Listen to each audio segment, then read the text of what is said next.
Hi, everyone. I'm here today with Jason Seiler, and Jason's going to share his amazing story with us.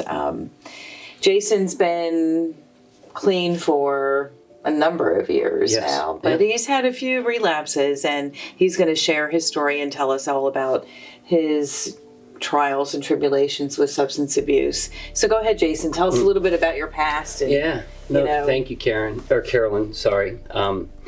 So for me, this life journey has been, I love every component of it, even the suffering. But so as far as substance abuse, it started back when I was a young boy. I mean, I was like 8, 9 years old, and I wasn't like seeking after substances. They were just like, they say people, places, and things. They were, I was around people, places, and things where substances were available.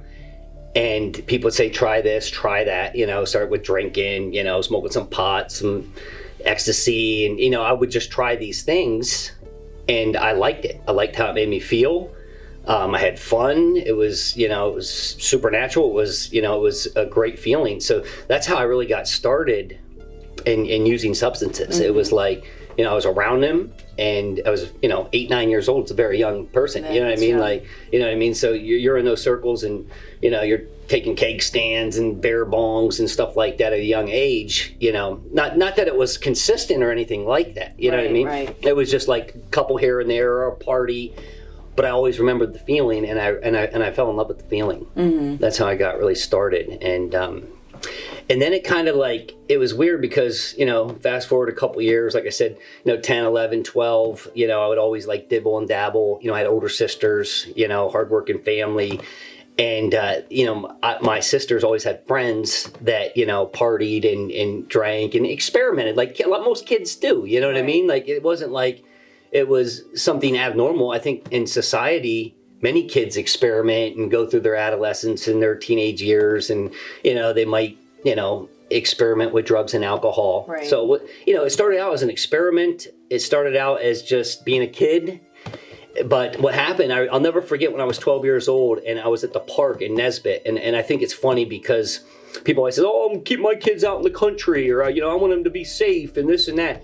I'm out in a town of like 50 people, and that's where I first met cocaine. You know what I mean? I had an older gentleman in the park said, "Try this cocaine," and I remember falling in love with it. You know what I mean? I was like, never felt something so amazing, and it was just something that and I didn't. And it's funny because as this thing progressed, and you realize that there's consequences with using, like your circumstances change. Like you end up running into the law, you end up lying, cheating, stealing, you break relationship. So obviously, then you realize like, why is this happening? And I just remember having to start, rehabilitating, 16, 17, in and out of rehabs, run-ins with the law. And it was crazy because even when I would go through their process, like, the first couple times I just, participated because I wanted my, parents off my back. I wanted the law off my back. So I did whatever I had to appease them. But when I got really serious and the pain got so bad, what I, and I really committed with Charlie Pagana. Charlie P was my first sponsor, and we really worked at 12 steps.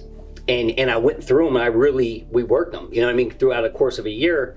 And I dealt with the pain. I dealt with the violations, and I dealt with all these issues where, oops, don't cut it, things that took place in the family, and all these things that, my behaviors, my actions, my attitudes, looked at them.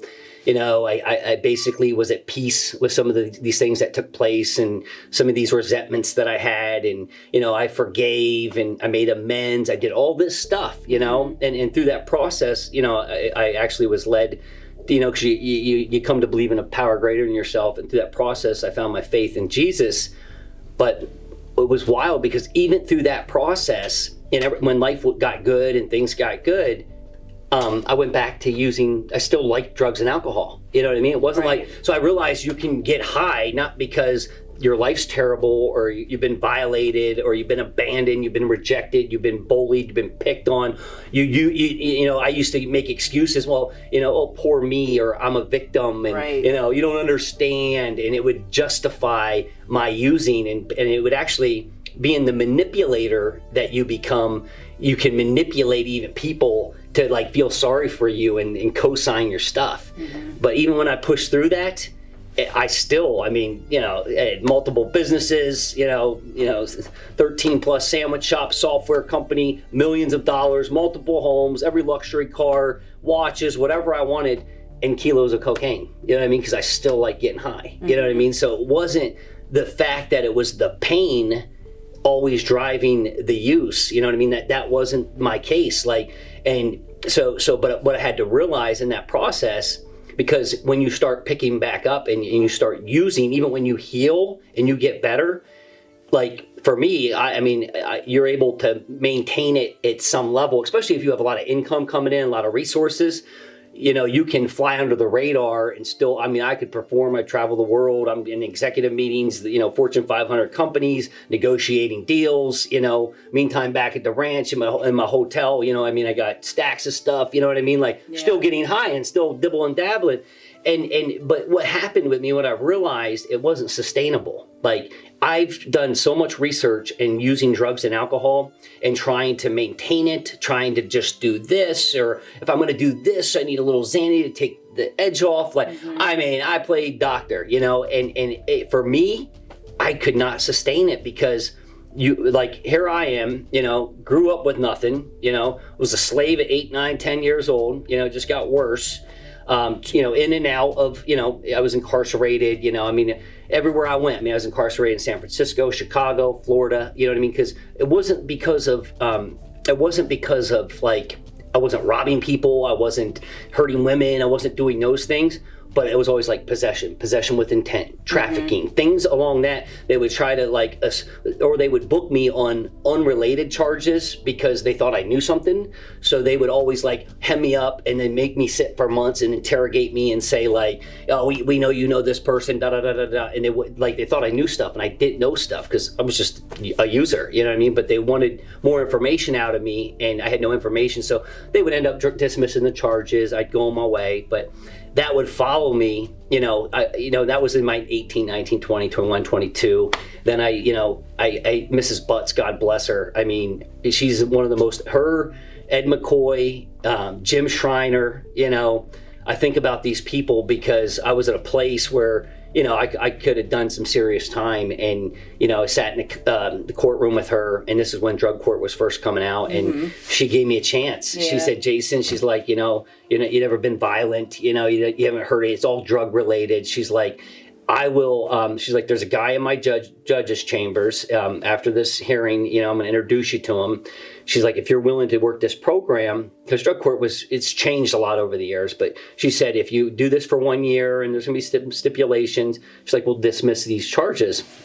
And I was like, okay, yeah, there was so much pain in my leading up to that I was like starting to become motivated to like make a change. You know, that's one thing. As much as I cannot stand, you know, and I have families that are police from a federal level to, you know, a county level and you know, state level, but like I really had a problem with police in the judicial system. I still do today because I'm a byproduct of it, and I don't have the answers to solve it. But like, you know, you get in there and first of all, I've dealt with so many like, and it is what it is.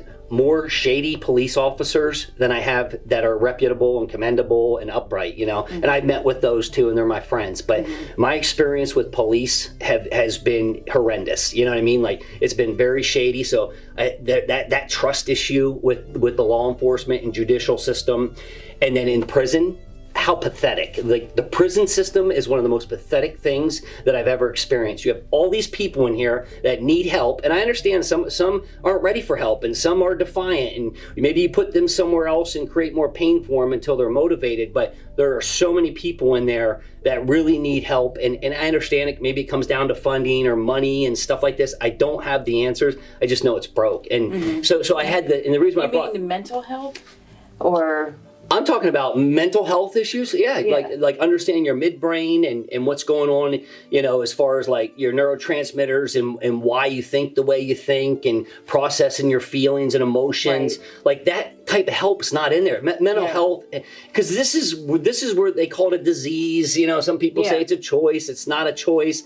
This thing resides in our midbrain. Mm-hmm. This is a brain illness, okay? And I don't care how many steps, meetings work for some people, meetings and medication. Mm-hmm. I don't care what works for you, but this thing's mysterious. And if people are not getting that type of education, for example, you go to in these prisons, you're hoping that AA shows up or NA shows up or something, or they bring this little counselor in and God bless them, but the inmates, he don't know how to manage people, or she don't know how to manage people. They don't even know how to get them to engage, There's just not a lot of heart in there, And so I bring all this up. So, here I am in this courtroom, and I've already had, trust issues with law enforcement and stuff. Even when I would be vulnerable and say, you know what, I'm struggling. I got a couple 8 balls in my pocket. They're mine. You know what I mean? Like, and they act like they're going to help you, this and that, and then they just turn your back. So I'm sitting in this courtroom, and this lady, Mrs. Butts, told me she was going to help me, and she really did. You know what I mean? Like, she really did. It allowed me to make my mistakes along the way. She held me accountable, and if I wouldn't have those kind of things, because I believe law enforcement and policing and probation, they do play a major part in my recovery. You know what I mean? They do. And I know I wouldn't be where I'm at today without them. But, I know if I didn't have that desire to want to, because it wasn't really their programs, it was my desire to go deeper to figure out how can I get out of this maze. You know what I mean? So what I ended up doing is I did participate in a program. I met the guy who became my pop, John Jaquinto, and it was so weird because you remember John. I know, but let's talk about John a second. Yeah. So John, was he a law officer? Who was he? Listen, John was a ex-drug dealer. Right. He ran 166 in Lenox Ave up in New York. That was his blocks. I mean, he had, head shops. He grew up in the 60s and 70s. Terrible heroin addict. Right. He had this background of being in that culture. And he ended up getting delivered, you know what I mean? Like, the Lord touched his life, and he had, encounter with Christ, and he realized what worked for him in maintaining his sobriety, and the biggest thing was loving people. Mm-hmm. And so here's a guy that really has zero credentials, right. You know what I mean? Like, he's a federal inmate, you know what I mean? Like, that's his credentials, and he got touched by Jesus, and he realized how much Jesus loved him, and he started displaying that love unconditionally.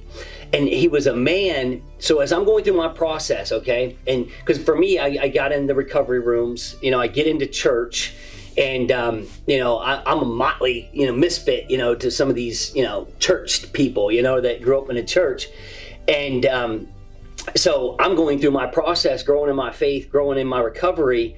And when I would have relapses, like when I would I had a 25 day heroin habit, bag, just so not because I'm sitting and I'm working, you know what I mean? Doing a couple bags in the morning, a couple bags of lunch, just to maintain so I'm not sick. Right. Well, I told Pop, and you spend tons of money, and I saw it coming to an end. I'm like, this is getting bad. So I could go to John without any hesitation, be like, Pop, I'm struggling. This is dwindling down. I need to get on a methadone taper. I need to get help. And he would try to get me into a bed. Okay. In the midst of me waiting for a bed, because he didn't want me to go out and so he didn't want me to sell drugs, he didn't want me to sell an iPad, he didn't want me to sell my car, sell my body, whatever you do, he would literally go get me heroin and give it to me until I made it safely into rehab. Mm-hmm. That's scandalous, you know what I mean? Like most people will be like, I can't do that. But that type of love, unconditional, that is what has been very advantageous to my success. Mm-hmm. You know what I mean? Unconditional love. And John displayed that in my life, so that was a blessing to me. and I started work, I graduated drug court, I was successful at that. I had a couple, times where I had to pay penalties because the recovery process is messy. And, I did do that. And, but it was a blessing to my life. And, it was amazing. But one of the things that, was very important to me is to realize that, even though you get clean and you deal with your past, you're still, you know what I mean? I think most addicts, if they would really get deep down into it, they just like the feeling, you know what I mean? Like that midbrain, it does something for their midbrain, their endorphins, their serotonin that, a relationship won't give them, money won't give them, sex won't give them, all these things. But if they get that opiate or they get that speed or that cocaine or that methyl methamphetamine, whatever it is for them, they want that feeling, Right. And I had to realize that because life was great and I still, you know what I mean? It's like, what am I doing? Everything. I didn't lack for nothing. And so here I'm in Raleigh and I get out of Wakefield County Jail. Again, I was down there, I was doing what I was doing. They had me up on some charges. They let me sit for a couple months. All the charges were dismissed, but they would always, they were interrogating me about some things. I didn't know anything. And, I get out, they let me out of this jail, and I have nowhere to go, depleted everything. The circle I was in, obviously went a different direction because it's tough out there. It's not like you have real close friends, you know what I mean? Yeah. It's, survival at its fittest. So I found myself living under a bridge in Raleigh, North Carolina, after having whatever I wanted, you know what I mean? Like I love Lexuses, multiple Lexuses. I love Rolexes. I had, watches, cars, my kids and family, we had houses, flying the world, 20 some countries, had all that stuff. And here I am living under a bridge, you know what I mean? Stealing food out of convenience stores just so I could eat. Wow. And all I wanted to do was get high all day long. And it, that's what's so baffling about this. Like, you can have all these great experiences, great family, have at peace with yourself, good support group, all these things. But drugs are so strong that in spite of having all that, you're looking over here, you want that. Yeah. It's crazy. Yeah, it drives people to do things that they wouldn't normally do. Or they wouldn't treat people the way they treat them because the drive is so strong. It really is. I mean, you wouldn't know that. I mean, you're explaining that. Yeah, I didn't know I was going to end up homeless. I didn't know I was going to be the guy throw me out the bodega and throw me up against the wall and start shooting. He said, I should fucking kill you, because I was eating cupcakes and stuff. I'm like, please don't. You know what I mean? Like, I just hadn't eaten in a week. You know what I mean? You don't realize it's going to take you there. You don't realize you'll become so desperate. I don't care, male, female. You could be straight. They'll make you become. You could be a straight woman. You might become a lesbian. You might be a straight man. You might become gay for them. It will do, and it will take your whole soul. You know what I mean? Right. Like, your kids, you love your kids, your family, your mom, all this stuff. You'll sell everything they have, and you'll go buy it for them again, and you'll sell it again. That's how powerful this is. And with these kids, they for me, I was just experimenting. I was just trying. You know what I mean? I want to smoke a blunt. I want to take a bong rip. It was just innocent. You know what I mean? And you don't know when there's going to be that paradigm shift where it's a gravitating force and it's sucking everything out of your life. Mm-hmm. You know what I mean? And that's why for now, I realize this is moment by moment, you know what I mean? It's all up in my mind. I'm always going to have euphoric recall. I'm going to have moments where I might get a thought, this cocaine might be great, or, and it's little things too. Look at that woman, and start womanizing someone, or it's my behaviors, you know what I mean? If I'm not in touch with my actions, my attitudes, and my behaviors, I'm a troubled man, because I have to nip those, I have to keep a short account, nip those things in the bud, and be renewing my mind constantly. Right. And it's every day. I mean, it is, I don't care, this is for me. Maybe some people, it's a different story. For me, it's relentless. I have to persevere every single day. I keep myself, no negativity. I have to set boundaries. I mean, this thing's so important to me that if my wife or my kids or someone would jeopardize my character and my actions, my attitudes, my recovery, I'm sorry, they would have to be put to the side. Mm-hmm. You know what I mean? Because I'll be no good to them if I can't maintain, a sober, delivered, free Jason. You know what I mean? Right. And that's how committed I am to this, And one of the things I love to do is help people. You know what I mean? Like every day I say, Lord, give me someone to love on. Give me someone I can help. Give me someone I can hug, hold, encourage. You know what I mean? And that really brings me joy, And I probably do it selfishly to some regard, but it's still a good thing. You know what I mean? Because I get something from it. You know what I mean? And I don't care what others think, because it's genuine, it's real. Like, I really do love and care for people, and I think it's mutually beneficial. Oh, definitely, yeah. But just like sharing your story is. I mean, it has to help somebody. Definitely going to help somebody. Yeah, if you and guys, I know you share your story other places too. I know. I do. You have. I do. And I don't know, for you listeners, real quick, I mean, if you are dealing with someone that is like, whether you have a son, a cousin, a brother, someone that is, a slave to addiction, they're in active addiction, don't stop loving them. Don't stop loving them, unconditionally. But I'll do it when he does this. I love him, but I hate the sin. That's nonsense. Love is going to be the motivator. Unconditional love. It's going to be messy. It's going to cost you everything. But I'm telling you, love is the answer. And don't give up on those people.